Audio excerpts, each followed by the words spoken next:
Okay, Broncos country, looks like we are live, but you guys know the drill by now. We've got to let the stream breathe for just a second here and make sure that everything is nice and stable all across the YouTube platform.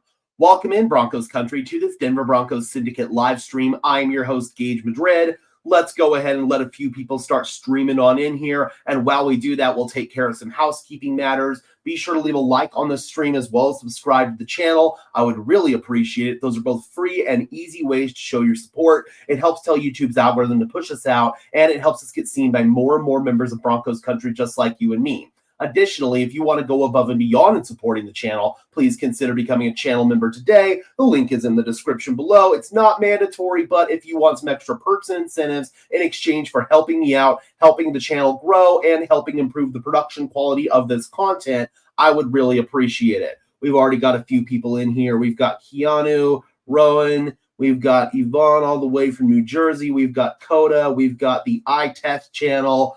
All right, guys, let's go ahead and get into the news of the day, and then we will start chopping it up with the chat. So I want to go ahead and bring this in here. Oop, not that one.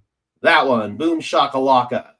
The big question heading into the Broncos game on Sunday Night Football versus the Washington Commanders is the status of Washington quarterback Jayden Daniels. The big reason why this game was put on Sunday Night Football was because it was supposed to be Bo Nix versus Jayden Daniels, but a few weeks ago, Daniels suffered a dislocated elbow against the Seattle Seahawks, ironically enough, also on Sunday Night Football, and his status has been up in the air ever since. According to this tweet from Ian Rappaport, Commanders quarterback Jayden Daniels was evaluated coming out of Washington's bye, and sources say this Sunday's game against the Broncos is a long shot.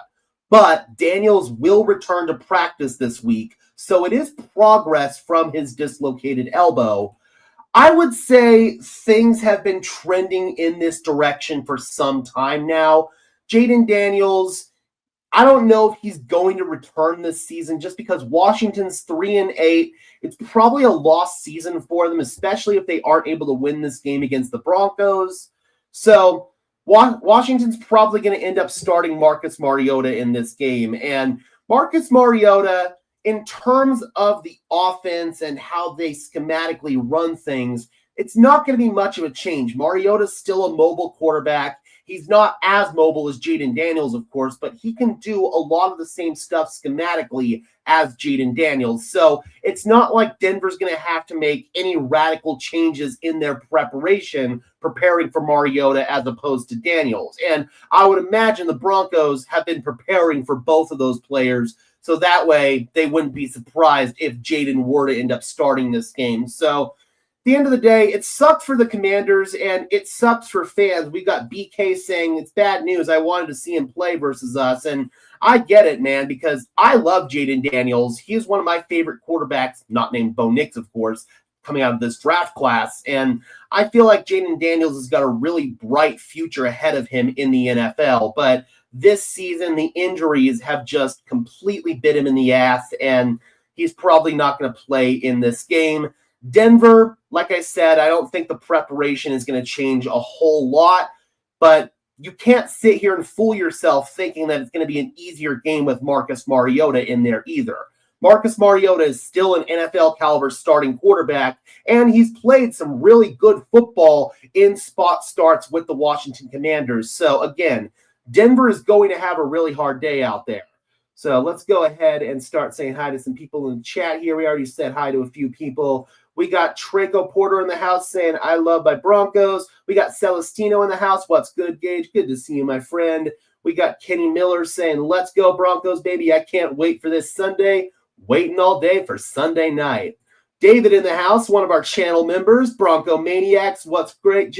What's good? Great job, my brother. You've been doing good for us. Thanks, my brother. Thank you so much, David. Really appreciate your support for all of these years here on the channel.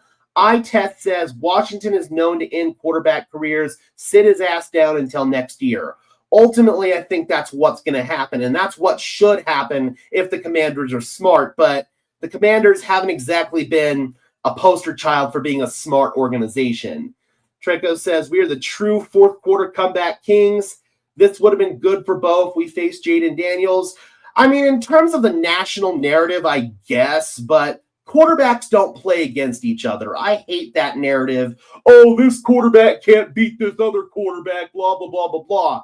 I mean, come on, dude. It's more so the opposing team's defense can't beat this certain quarterback. I mean, that's the common narrative with Josh Allen. Oh, he can't beat Patrick Mahomes. He can't beat Patrick Mahomes. No, he can't beat the Kansas City Chiefs in the playoffs. It's not him not being able to beat Patrick Mahomes. So I know the national media likes to run off with those narratives, and I absolutely hate it. Thank you so much, David. Really appreciate it. One Slow says, can't believe Pierce chose Kansas City. Yes, that came out last night. We made a video about it. Dameon Pierce, veteran running back, bigger back, kind of a bruising downhill runner. He was released by the Houston Texans. I was hoping the Denver Broncos would get him, and reports indicate that Denver was heavily in on trying to get him. Ultimately, they were the number 2 team in the running. Kansas City won the sweepstakes, and Pierce chose to sign with them. I don't get it. I feel like Pierce would have had a much better opportunity here in Denver, not only to see playing time, but also to win a championship. But there we go, man. He's off to Kansas City, and that's another running back option off the table for the Denver Broncos. All Things Football says, I'm glad Jayden's out. Makes me feel more confident with them shutting down their offense. I mean, our defense is so good. I feel like we would have done a good job shutting them down with Jayden in there. And like I said, schematically, it doesn't change a whole lot because Marcus Mariota is still a very mobile quarterback. He's got a strong arm. He was a former Marcus, was he? Yeah, he was number 2 overall as well. Jameis was number 1 that draft. So he's a former top 3 pick as well. He's got the physical tools, and he has produced in this offense. MLG says, I hope Daniels is not the next RG3 for Washington.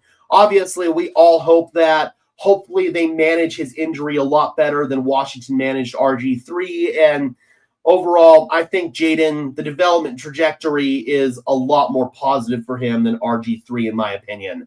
Mike Shanahan never wanted RG3 as his quarterback. In fact, a report came out that RG3 was the subject of trade talks in his second year. Dan Snyder wouldn't let it happen, but Mike Shanahan wanted to trade him because he knew that RG3 was kind of fool's gold, and he knew that the injuries were eventually going to stack up. And sure enough, Mike Shanahan ended up being right on that one, unfortunately. Offense better be able to put up 24-plus versus the Commanders' defense. I agree with that. This Commanders' defense has been struggling all season long. That's the big storyline for this team, in my opinion. I mean, they had to take play calling duties away from Joe Vitt there, or from Joe Vitt. I don't remember, but whatever his name is, they had to take away play calling duties from him. Dan Quinn took the defensive play calling duties back. Additionally, the personnel on that unit has just been kind of inconsistent. They haven't been able to really manufacture a pass rush. I agree. I think the Broncos offense should play really well against the Commanders defense. Keanu asks, injury report tomorrow on Wednesday, once they practice.